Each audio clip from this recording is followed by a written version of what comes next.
What's up, guys? We got Nicholas back in the shop with his 2018 CFoto 500, and he ordered from Main Street Cycle, our dealership up in Tishomingo, Mississippi. He ordered him and his wife a rear seat, and they really like it. They have a couple of different setups that you can buy at Main Street Cycle, but what we're here to show you, you can also get these Highlifter lift kits for your CFoto, or they have many other accessories at Main Street Cycle, but one thing that they have for your CFoto 500 and also my 2020 CFoto 500 is the Highlifter 1.5 inch lift kit. So we're going to show you how to install that today, and if you have any questions on how that works, you can watch this video and you can do it yourself, and I believe you'll like the performance that you'll gain from it. So we're going to check it out. In the box you get, of course, you get the instructions, very clear instructions from Highlifter on how to install it. It comes with wheel spacers for the rear. Now we'll explain that when we're installing the rear part of it. There's no lift for it. You actually flip the rear hub assembly, and that's what gives you your lift in the rear.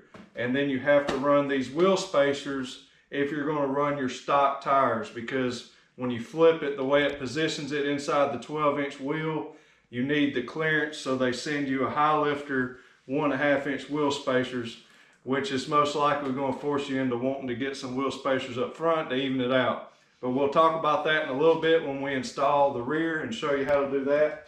Up front, it's just like any other bracket lift from Highlifter. You'll have your two plates. You'll undo the front shock. You'll have your spacers and your bolts. You'll line them up, and all it does is make your shock mount on the bottom side. It just raises it up, which therefore that's what gives you that lift. So we're going to show you how to install it, and hope you enjoy the video. Don't forget to subscribe. Here we go. All right, guys, we got the front end jacked up, got our tires off. We already installed the left-hand side there. We're going to show you how to install the bracket on the front. You're going to need a 15 millimeter to take off your lower strut mount. So you just take your 15 millimeter, back that off.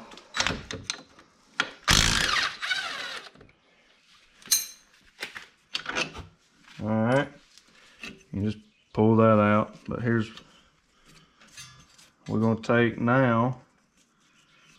You're going to open your bag. There's a spacer in here, a little brass colored spacer. That's going to go in here it's going to give you strength in your old bracket mount.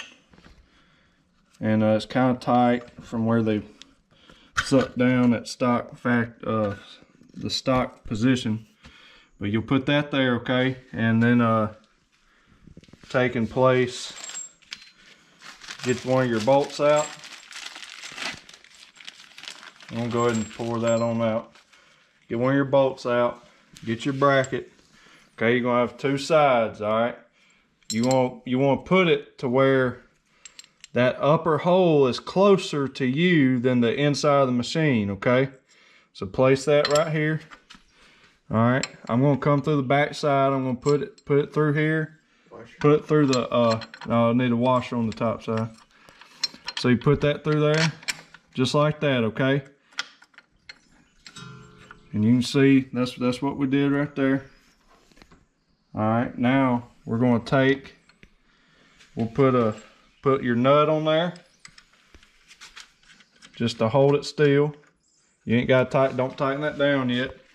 Now you're going to take your other new bolt, and you're going to stick this washer or spacer on this side of the bracket. Okay, and that's going to fill in that gap, that space, to be able to tighten down on your strut.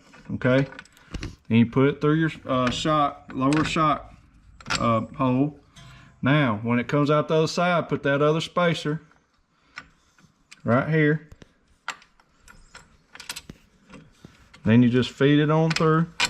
Okay, you just kind of, hey, look, when you're if you're kind of fighting with it, just push down on your A-arm and all that, and you'll be able to wiggle it in. Okay, now that's how it's supposed to look right there.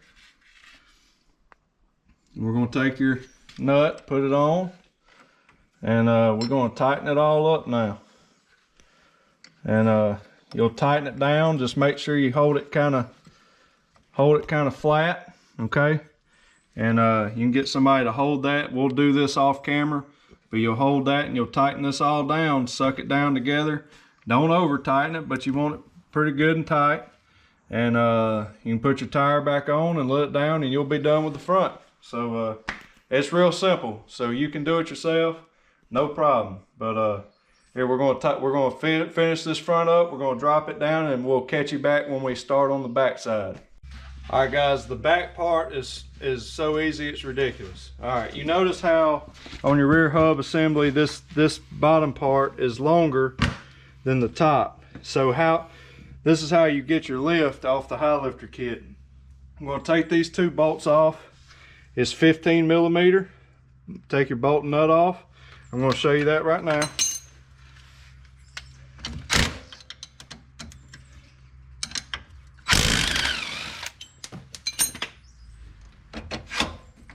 Just take your bottom one out.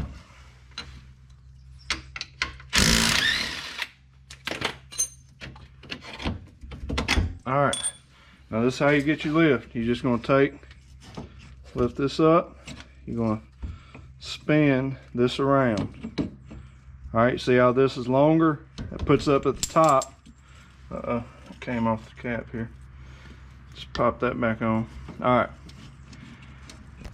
And what that does is that makes this lower control arm have to come up to match your upper control arm, which therefore raises your lower strut mount. It just pulls everything up by taking this up this way. Now we're going to put everything back on. That's literally all you have to do back here. Let me see if I can get it lined back up. There we go. Get your bottom one. Line it back up.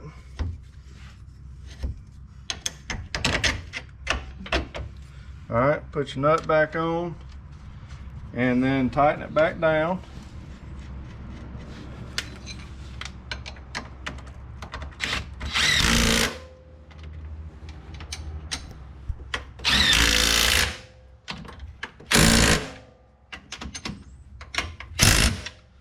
All right, you can just always like to check it, make sure that you're good and tight.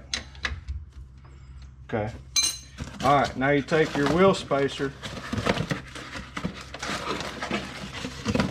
Now I'm pretty sure, pretty positive, they include these 1.5 inch wheel spacers from Highlifter.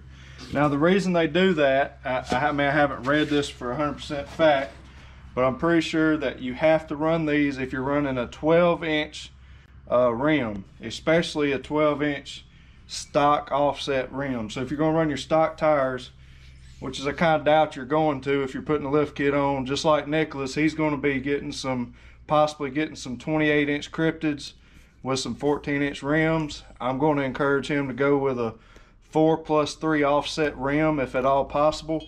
That gives it a nice stance. You will not have to run these 1.5 inch spacers when you do that.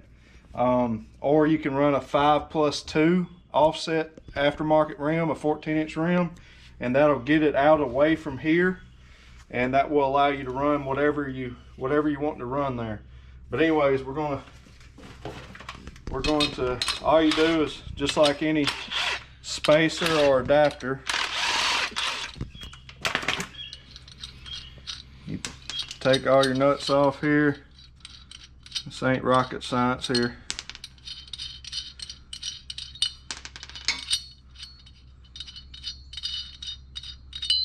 All right, put this on, and then all you're gonna do,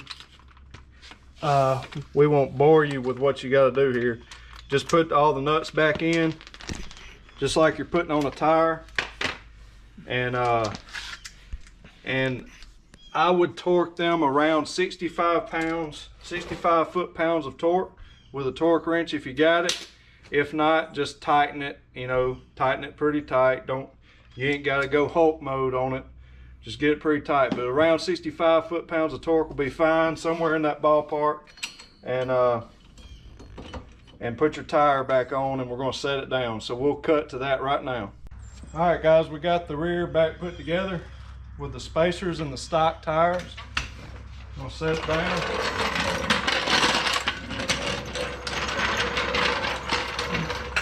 Now we're going to check to see how much ground clearance we actually got from doing this 1.5 inch Highlifter lift kit. Of course, you can't measure it right when you set it down. We need to roll it, move it, and make sure it settles out. So we're going to do that now. But when we first measured it, we were just under 10 inches of ground clearance in the front and rear. That's exactly what the book says, the manual says. The specs are for minimum ground clearance is 9.8 inches of ground clearance. So we're going to roll this back and forth. So I originally measured right here at the bottom of the plastic here, and we were just at 10, and now we are at 10 7/8, right at 11 inches. Yeah, can you see that? Right at 11 inches. So we got about an inch of ground clearance there. Now let's check the rear and see what we got right here. I did it way back here. We got about right at 10.5. So we only gained, we were around what, 9.5 or so inches in the rear, maybe, when I originally measured it. So we got about an inch up front and an inch in the rear gain from doing this 1.5 inch, excuse me, for doing this 1.5 bracket lift. We gained a true full inch all the way around. So what we're going to do now is we're going to let Nicholas get out here where we had to replace a fill line like you saw in one of my last videos. And we're going to let him drive it around kind of some of this rough terrain, see what he thinks about the way it changes the handling and the suspension. Because anytime you do any kind of suspension lift or bracket lift, it's going to make your ride stiffer. But hey, the name of the game is ground clearance, right? So we're going to see what he thinks about it, and then we're going to let him put on the 28 inch XM310s and see if it scrubs on this 500 with the lift kit. So here we go. All right, we got Nick's 2018 Cforce 500 on the new lift kit.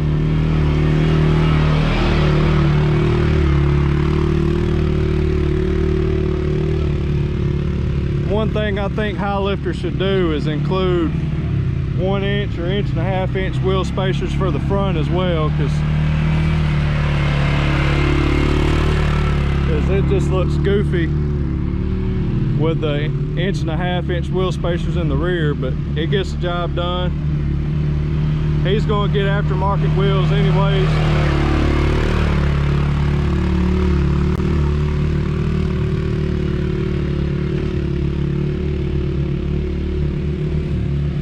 We got Dustin on our 2020 Cforce 500.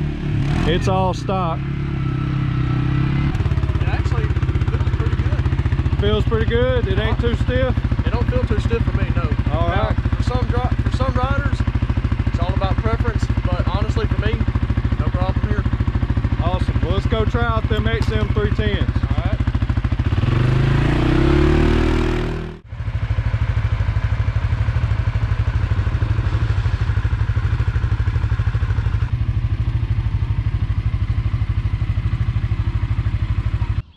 All right, we went ahead and installed the 28 inch XM310s just to see how it would look.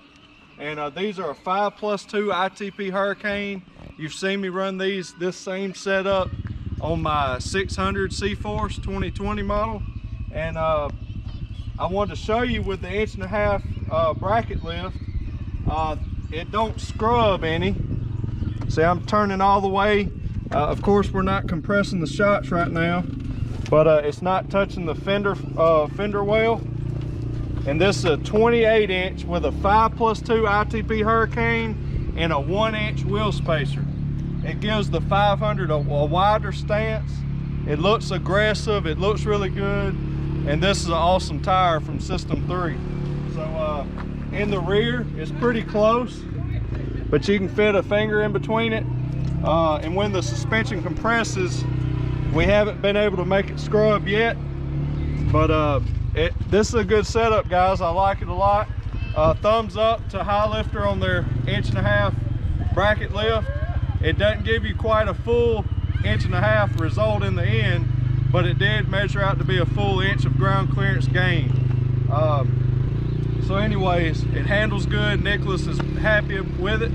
So hope this video helps you if you're going to install one or buy one. But anyways, you can get all this stuff at Main Street Cycle in Tishomingo, Mississippi. Make sure you let them know that you saw this video and that Blake Stallion sent you from Real Talk Power Sports. Don't forget to subscribe, hit that like button, and I'll see you in the next video.